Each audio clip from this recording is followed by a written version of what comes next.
Today we talk all about the Odyssey. I'm nervous. I have reservations. I really need to talk about it.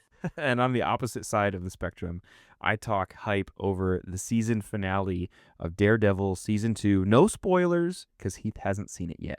The Hunt for Gollum casting. We talk about it. We've got a new Aragorn. I need to know what you think. I have thoughts as well. I'm pretty good with it. You know what also I'm good with is the Clayface trailer that came out just a few weeks ago. We talk origins of the character of Clayface, Batman the Animated Series, and how excited we are about the DCU. Here we go.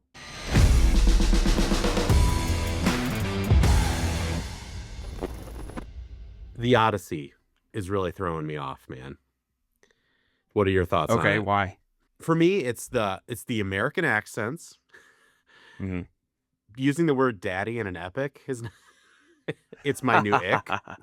Um Sure. it just doesn't feel, I don't know.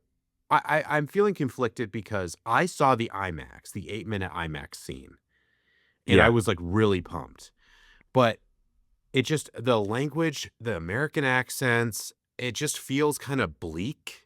And I was hoping for more fantastical, I guess, because we're seeing Greek gods in real life. I don't need I don't know. I don't need like Lord of the Rings, but I'm like, it just feels a little bleak and kind of depressing, and I don't know. They're also using a fairly modern translation of the Odyssey, and I'm like, if there's any time for a movie, and I know they did this in Lord of the Rings too. They cut out the these and thous, but it felt Mm-hmm. like this is the Odyssey. Should we bring a little bit of that back, Sing to me of the man muse, the man of twists and turns, driven time and again off course. Once he plundered the hollowed heights of Troy. Many cities of men he saw and learned their minds. Many hardships he faced, heartsick on the open seas, waiting to save his comrades and bring his family home. But the sun got white from sight the day of their return. Come on, where's that That's stuff? exactly what I was gonna say. Do you actually have that memorized? What are you Yeah, doing? it was extra credit What? for a class. No way. And so the sun got white from sight the day of the return. Sing to me, the man muse, the daughter of Zeus. Sing it for our time too, something like that. I had it. I had it all at one point. It's still in there. That's so That's my cool. brain. All I think right, I've done it in the show before too. let's talk about the modernization of classics. The Odyssey is the most classic story Yeah. ever, right? I've seen a lot of people comment on the distaste for a number of things. The use of dad or daddy Yeah. by Rob Pat. Rob Pat's American accent, Hmm. among I'm sure other actors who will be doing the American accent. Most likely, Matt Damon will provide us a Boston Odysseus, right?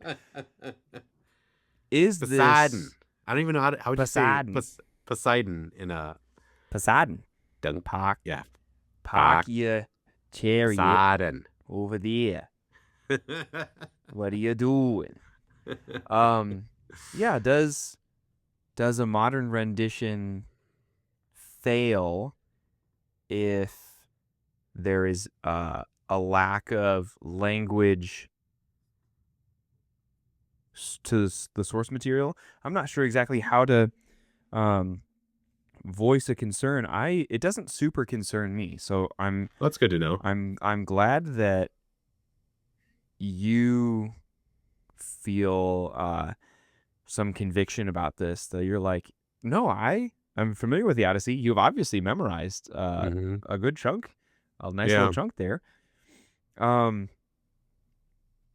but this is storytelling. Like, at what point does a modernization Yeah. fail I just because you use common lingo? Right? He's not saying you're just trying to rizz up that lady, or like, I don't know. yeah. He's not stupid. It's not dumb. Well, when Um, Odysseus walks in and dabs, I thought that was really weird. And he's like, the man who shoots through all these arrows can be my husband. And then he was like, what? What? he said 14 axes, one arrow. Yeet. Yeah, it was weird. So And weird. then Yeah, when Catwoman looks up at him and just goes, "YOLO." Yeah. Well, Um, so here's my thing. I don't I don't care. I wanna be careful with this. I don't care if they don't follow the source material strictly. I mhm. care if it's a good movie. Sure. When I heard The Odyssey by Christopher Nolan, I thought we were going to get some more, like, epic, and it just feels Yeah. very, like, especially what they chose to put in the trailer, "My dad's coming home."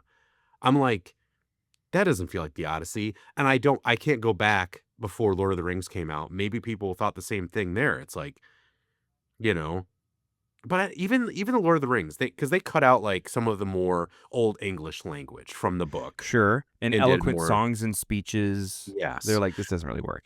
But I would argue that the Lord of the Rings movie, they still use higher speech, Yeah, you know? they do. It's still, "Do not take me for some conjurer of cheap tricks. I am not trying to rob Mhm. you. I'm trying to help you." Like, it still flows, and without even thinking that, I was assuming we were gonna get that from the Odyssey, and now it feels like we're not, and I'm just one of those people, it's like, I was assuming this was gonna be the movie of the summer, if not the year, Mm. and I'm going into this, and I'm just being like, I'm reminded just because it's a great director, amazing actors, doesn't mean it's making a good movie. Yeah, Um, there are countless flops yeah, of incredible casts. The writers should have knocked it out of the park, and the director is incredible, and for some reason, they just don't sometimes they just don't do it. yeah, I don't think honestly, I don't think that this is one that we will be concerned about. Like, that you are concerned about it, but I don't think this is one that you should be too concerned about because yeah. Christopher Nolan has not made a bad movie. Hmm, Tenet. Tenet is a good I don't movie. like Tenet. You don't like I don't Tenet? know. Well, I'm sorry you don't like something that you can't understand. Like saying daddy in ancient Greece. Which, I mean, to be fair, there's a lot of daddy issues in ancient Greece. Mhm. So here is a really uh there's an attempt at a very eloquent take for why someone doesn't like this. Saw this on Instagram, and this account said basically they don't like dad and daddy as a vocabulary. They expect this higher speech out of a fantasy movie. I liked that the reality is addressed that the Odyssey is not a historical retelling of anything. This is a fantasy movie that takes Right. place in a supposed historical uh, time period, right? Like we assume if it was around this time, then this story with the Cyclops and like all these fantastical creatures and everything would take place and it would look like this. Yeah. So I like that admission that this is a fantasy story. But the account was like, hey, this downplays the role of Odysseus because the original line is father. Um, Mhm, and he says like, "Oh, you're," I forget what Robert Pattinson says, but like he's like, "You're just waiting for your daddy" or something like that, right? mhm. And the original line is like, you're holding out hope. You're putting all your faith and trust into your father, uh, which is a role like the patriarch role is communicated apparently with the father word, but not with dad. Dad is Yeah, a relationship, and father, patriarch, is a role that someone fills. So it speaks to Odysseus' son that you are unwilling to step up to the patriarchal role now that your father is gone, and you're just waiting for the shoes to be filled by that same person, and it won't happen. Interesting take, and I think that's uh, I don't really care. yeah. um, I don't No, think that this like Christopher Nolan Hollywood rendition of the Odyssey is going to be that deep. Nolan is really well thought out and well planned, but I don't think that he'll use minor dialogue to communicate um, that Odysseus' son has to step up to be the patriarch. I think he'll use large themes to do that. Does that make sense? yeah. I like that take, and I think people are harping on that line too much because I've seen a lot of people Sure. talk about it. Yeah. But I think it is for me, it's just a sign of the hesitancy. And so Mhm. I still want it to be a good movie. I mean, Nolan has never like I love Christopher Nolan. You know, Tenet is a kind of a miss for me, but still an amazing visual. Even if I don't like it, even Sure. me who doesn't like it is like, I mean, it looked amazing. The soundtrack was Yeah. amazing. The edits were amazing. So I'm like, it's still gonna be, I think it's still gonna be fun, but I'm just like, I don't know, a lot of that stuff. It's weird to me, honestly, mixing what I saw in IMAX, the 8-minute scene, versus the trailer. And that gives me hope because I'm like, if you give me the trailer or if you give me the IMAX scene for 2.5 hours, 3 hours, I'm in. Yeah. And that was a lot more eloquent. And I'm not trying to go against my own argument, but in that IMAX or even the first trailer with like John Bernthal, it's like, tell me of Odysseus. Some say he died. Some say he was this. Some, like that is more poetic language, so Uh-huh. there is some of that in there for sure. But I don't know. I'm getting just a little hesitant. And it's funny. I use the word nervous on one of our shorts. And then someone commented is like, I've never been nervous about a movie in my life. And I'm like, then this is not the channel for you. Yeah. Heath is a nervous wreck. We get nervous about movies, but it's Yep. just like, um, so yeah, I don't know. I just wanted to voice that, and I'm still working through it. I'm still gonna go see it as soon as possible, but I just have some Mhm. hesitancy there. So I wanted to hear your opinion, and that honestly, that really helps. I like your view of that. Yeah, I think it'll be fine. I think my prejudice towards Robert Pattinson gets in the way because he's the one that delivers the line that everyone's talking about, and I love Robert Pattinson. So I am predisposed to say, no, guys, it's okay, it's fine. I do think it is weird that everyone. It's slightly weird. It's not annoying that everyone has an American accent. Yeah, it's a little off. It's not bad, Yeah. but it just was kind of like interesting choice. But dude, if it's a killer movie, I Yeah, don't I don't. care. It doesn't matter. No, because if the argument for accents is going to be made, then they should be speaking Greek the whole Yeah. time. Like full bore or not at all. Either everyone speaks in whatever accent they have or they're able to Well, speak in, I or you believe. say everyone needs to learn Greek and we need to do this Yeah. right. Well, I think it was all original in Arabic and Hebrew, and they translated it to Greek. So that's a little Bible theology joke, but I was like, no, it wasn't. The uh, Torah. Um, yeah. Okay. Next thing I want to talk about. Actually, that was your thing. Back off, Heath. The first thing I that want to talk about there you go. is Daredevil season 2. Have you seen the finale? Dude, I have not seen the finale yet. I've Oh, seen okay. All right. yeah, but spoiler away. I'm good. Listen, no, I'm not gonna. I'd Okay. rather talk about the No Clayface spoiler. trailer. No spoilers. We're gonna table Daredevil season 2 until you can see it. Just give me some I initial like reaction though, like okay, positive, yeah. negative, just real quick. I finished Daredevil season 2, and it was exactly what season 1 needed to be. I really like season 1 of Born Again. It was fun. It was a good introduction.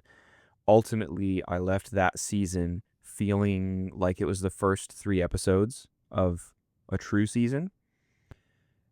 I really enjoyed the Muse stuff in season 1. And season 2, all of the punches hit so much harder, literally, and as far as the story goes. The acting felt upped. The stakes were higher. I really liked seeing Daredevil in that kind of full bore vigilante. Matt Murdock isn't around right now. So I really enjoyed that. And the finale was very satisfying. It was the type of thing that I've been wanting since I watched the show come out on Netflix, the original show. That was the type of Wow. finale that I've always been looking for. So it's very satisfying, and I'm excited. There will be more, and I'm excited that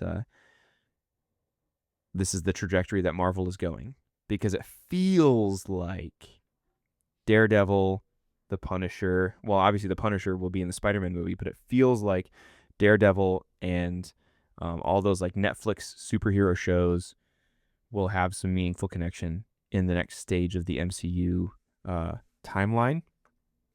But Daredevil season 2 showed me what I want, and it's still not Doomsday. I still don't want Doomsday. Because I'm Dude, riding the high of yeah. Wonder Man. I'm riding the high of Daredevil season 2. I'm about to watch the Punisher special that's going to come out. And then next month, I'm going to watch the Spider-Man movie. I Yeah. don't care about Doomsday. I was gonna say there's quality shows coming out, and I think we might talk about it later, but like even in Star Wars, like Maul Shadow Lord. Peak. It's been amazing. Shadow Lord has been amazing. It's amazing. Um, Maul Shadow Lord has you ever been get so pretty excited you just terrific. go Irish? But um, yeah, there's such good Star Wars like shows with that. I mean, we got Andor, we got Shadow Lord. It's so Yeah. good. And yeah, same thing. I'm way more excited about it's a new director for Spider-Man, so it's kind of like a what are we gonna get from this movie? I'm Mm-hmm. way more excited about Spider-Man than Doomsday. And maybe if they have a crazy awesome trailer, but I don't know, man. That's really interesting Well, to hear. you know what is a consistency between our Marvel take and our Star Wars take is a lack of information based off of trailers. We are not huge trailer guys. And so Yeah. it's very easy to impress us. It's very easy to, like, you watch the 8-minute IMAX thing for the Mhm. Odyssey and you were like, this is it. I love this. Yeah. The Way rather Mandalorian and have that than Grogu. any trailer. Right. The Mandalorian and Grogu. No substantial trailer as far as I'm concerned. Yeah. Avengers Doomsday. No substantial trailer as far as I'm concerned. Nothing. We have zero. And both of those, I am incredibly, I wouldn't say disappointed. I'm just not looking forward to them. Yeah. Maul Shadow Lord, I was hyped off of that Mhm. because of the trailers. I saw how beautiful it was, how they stepped up the animation, and I was in. Yeah. And it paid off. It was incredible. Some of the best Star Wars I've watched since Andor season 2. So, Man. actually, it is the best thing I've watched since Andor season 2. Dude, 100%. And yeah, especially if you're going into animation, I think you can just watch that show as is. I would maybe be Yeah. one of my top recommendations, especially for people our age. Like, if you're like, I haven't given Star Wars animation any try, I would just like jump into Shadow Lord. And if that takes you Yeah. other places, I still think Clone Wars season 7 is so amazing. But Yeah. if that's kind So of hard good. to just jump into season 7 and the people are like, well, I'll start with episode 1. I'm like, well, there's quite a bit of growth that happened in the Clone Wars from Yeah. season 1, Yeah. season 2. Also, I was talking to our buddy Andrew Clark, and he has never seen the Gendy Clone Wars series. Oh, no. And I don't know. I think we got him hyped enough. He started watching it in Dude, book club. So I good. think he's gonna watch it. He's just like that. It's it's so impressive. It's so fun. Anyway, Yeah. we can go down that train sometime. Clayface. I said I was gonna not talk about Daredevil season 2, and we did. Now we're on Star Wars. Clayface. Let me Let's talk wrap about up. Clayface. Let me wrap up Daredevil real quick too. Yeah. I won't say what happened, but I did see another scene. I believe it's from the finale. Um, and it's a great hallway scene. And Yeah. when you say Daredevil and hallway, that's all we need. I mean, that was Yeah. peak Daredevil before. If whoever it is, maybe it's Murdoch, maybe it's other people, but like someone's going down a hallway and there's awesome action. I don't know why that's become a Daredevil staple. It's like then these guys fight somebody down a hallway and it's just like it's beautiful. It's like so well done. And I'm like, I feel like what I saw was so much better than Daredevil Reborn season 1, and we were more into the action of the original series. Yeah. So yeah, so enjoyed that. Okay, Totally agree. Clayface, sing me the Clayface. song. Dude, I've been hyped on Clayface since it was announced almost a year ago. I'm a big fan of the animated series, Batman the Animated Series from the 90s. Danny Elfman's score, the really dark theme of the entire show, not just visually, but for all of the characters. Clayface, I believe, was introduced on the show, if not It was definitely his first uh like non-comic appearance, but I'm pretty sure he was introduced on the show for the first time. And they're Wow. going with this movie that's coming up. They're going with Oh, the it was, like, animated created series run. it was created on the show?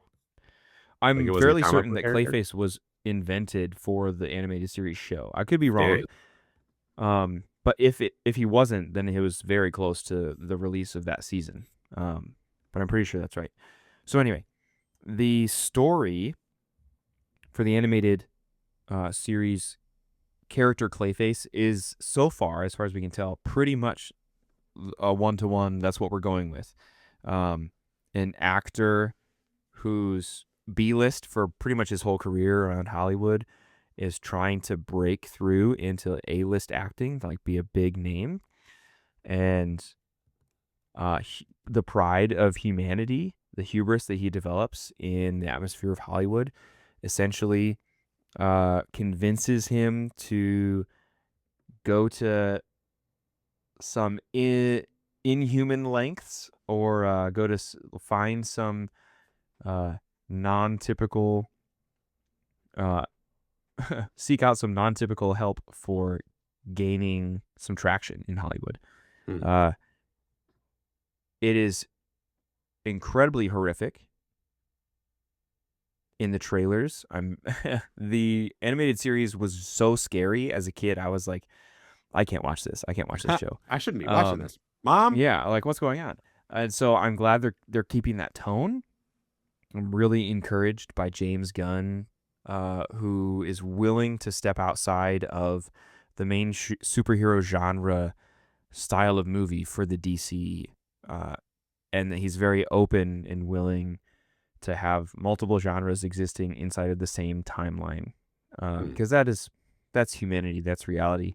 You have uh, the golden retriever type of character like Superman, who's like all good, only wants the best, and you go 2,000 miles away, and there's a character who's like going through it and has bad intentions and is meeting bad people. Hmm. And I think that makes their interaction later on even more meaningful. So if Batman comes out of this type of atmosphere where he's just as dark as this Clayface, then I think that will be great. That's cool. Anyway, have you seen the Clayface trailer? Dude, I have not seen it, but I did bring Oh, up the definitive shape-shifting version of Clayface. Matt Hagen was popularized and created for a new generation in Feet of Clay, Batman the Animated Series. So he's been around since 1962, but like it's like this iteration, this shape-shifting Matt Hagen version blob guy. Yeah. Okay. was created for the TV show, which is Yeah. awesome. Um, It's an incredible yeah, story to adapt, and I think it's a huge win for fans of Batman. yeah. Yeah. And you know me, I'm tired of my Batman, but You love Batman. You they want more keep Batman. they keep winning me over because they make the best movies. I'm like, that Yeah. Matt Rife Batman, I'm like, I don't want this to be good. I'm so Oh, tired of Matt it. Reeves? And Matt Reeves, yeah, Matt Rife. Isn't that the Dude. comedian? Oh, I have no idea. I've never heard of that Um, person. but yes, it won me over though, because it is such a quality movie. The Yeah. tone, I still think he might be my favorite Batman. I mean, man, He he's literally just is my favorite too. Yeah. yeah, it's so good. Yeah. Excited for Batman Part 2 as well. All right. I want to talk about The Hunt for Gollum. Great. The movie is coming. They've started shooting. The main cast, I'd like to read you this so we can go over this in real time. Okay, we're gonna break this down. The official announced cast: Andy Serkis of Gollum, Smeagol, or as he was once Yes. called. Yes. Um, Strider Aragorn is being recast. It's Jamie Dornan. Yeah. We'll come back to that. Okay. Ian McKellen as Gandalf, Elijah Wood as Frodo Baggins, Lee Pace as Thranduil, returning from The Hobbit. So really, the main one in this is Jamie Dornan, is our Strider, and I hope he's more Strider because he really should be during this era. I feel like Mm-hmm. they kicked off in the movies. He became Aragorn pretty So fast, fast. Yeah. you know. So this is Strider era. Aragorn. But yeah, Jamie Dornan, I was like, I heard that. I was like, the 50 Shades of Grey guy? Heath, Uh, I've never seen that movie, so I don't know what you're talking about. well, to be honest, I've never seen it either. But I Oh, was asked when I was a server at Outback Steakhouse, I was asked to join a few older ladies as they went to go see it. And I said, in ew! my head, I said, this is a trap. It's a trap. It's a trap. Yeah, Yeah. I don't know. What do I you think really about it? don't know anything else he's been in, but like, how do you feel about that? I think it's great. I think it's really good. I think we Yeah. should recast actors more often. Not like willy nilly, not this all the time. But I think to say that Viggo Mortensen could play a younger version of the character that he played almost 30 years ago Yeah. is a stupid thing to say. I've not seen anyone have a dissenting opinion about this yet. I think pretty much everyone agrees that this is good. I'm impressed that uh, that Ian McKellen is coming back and wants to do another one because I feel like maybe he won't be very physical, like running around and stuff. I don't know, but he's so old, and I'm Yeah. intrigued what role Elijah Wood will be playing. If that will be very passive, kind of in the background, Yeah. or what, because he's also supposed to be technically younger, probably looking the same. Like Yeah. we I see him. Yeah. I'm getting upset too that they keep bringing back only Elijah Wood. And I'm Yeah. also like, you don't have to keep de-aging Elijah Wood. He was 18 when he was in the first one, okay? But Yes. also use the other hobbits in their current ages. Give us like Sean Astin, Billy Boyd, Yeah. Dominic Monaghan. Use them as their current age, living in Hobbiton. And like I was like, I feel like it'd be so easy. They could just have, Merry and Pippin come over to Sam's house, be like, hey, we were going through your book. You left out some really good parts. Like, what are you talking about? And they would just go through these parts of the story, like And these that's stories the that hunt for happen. Gollum. Yeah. Dude. Just like, I That's don't know. that makes me feel like a little kid, and Right. I'm sure that that wouldn't go well with most people, but that sounds so like nice to me. I'm like, "Oh, Yeah. I get to see Sean Astin again. I get to see Sam. My I Sam." My Sam. That's also so there's a Stephen Colbert rumored project Yeah, being dude. written, Well, which is he's confirmed it. also He's doing it. I know. So but I am also like, take that with a grain of salt. If it's not in front of cameras, I'm still saying Yeah, it's in development. Even with Hunt for that's true. Gollum, like there's like they've said they're in front of cameras, but I'm like, I think that's accurate, but it's like until we're like, yep, we're shooting, there's footage, it's not happening. And Yeah. Batgirl, you can finish a movie and you can never see the Yeah. light of day. It's crazy. Um, it was a write-off. It's a write-off. But I think to Idiots. me, the Stephen Colbert thing, I was like, that is interesting. As a lover of the book, he wants to tell the Hobbit story from leaving the Shire through the Prancing Pony, which is crazy because it's Mhm. basically it could technically overlap with a bit of the Hunt for Gollum, but there's a lot of story there. I Yeah. reread that section of the book and I'm like, there is a story there. But to me, like once again, yeah, recast the actors, but then also give us Merry and Pippin being like, "Hey, you didn't talk about Old Man Willow. You didn't, tell about Tom Bombadil." And Mhm. it's just like that'd be such a fun way just to jump into it. So I don't know. For me, I'm like, give us the other actors. We don't just need Elijah Wood, but the Hunt for Gollum. I'm kind of like, okay, it's more Lord of the Rings movies. I want it. I'd rather have that than another Marvel movie. But at the same True. time, it's kinda like, make it good. And casting, you're right, I don't mind about the casting. Jamie Dornan, like, Dornan? I think is it Dornan? I don't know. He Yeah. looks like Aragorn. If you look him up right He now, does. in his, like, main profile picture on IMDb, he's got a beard, and I mean, he's done some other movies that looks like I have not seen him in anything, I have nothing to go off of, but he looks like the part, so I'm like, "Okay." In Peter Jackson and Andy Serkis, I feel like those guys know casting. I have some Yeah. issues with Andy Serkis's movies as his director, but I've never seen him make a bad casting call. So I'm like, I'm good. I'm good with this one. I really like Lee Pace as well. I think he was one of the only shining stars of the Hobbit movies for me. Mhm. But he wasn't even in all of them. He was in one of them, Two two of them. middle. I can't Yeah. remember where they cut now. But did you see the extended edition of? Oh, of the Hobbit? Yeah. No, I should Oh, watch that. dude, you should watch it. They're really It's fun. way The better. last one is rated R.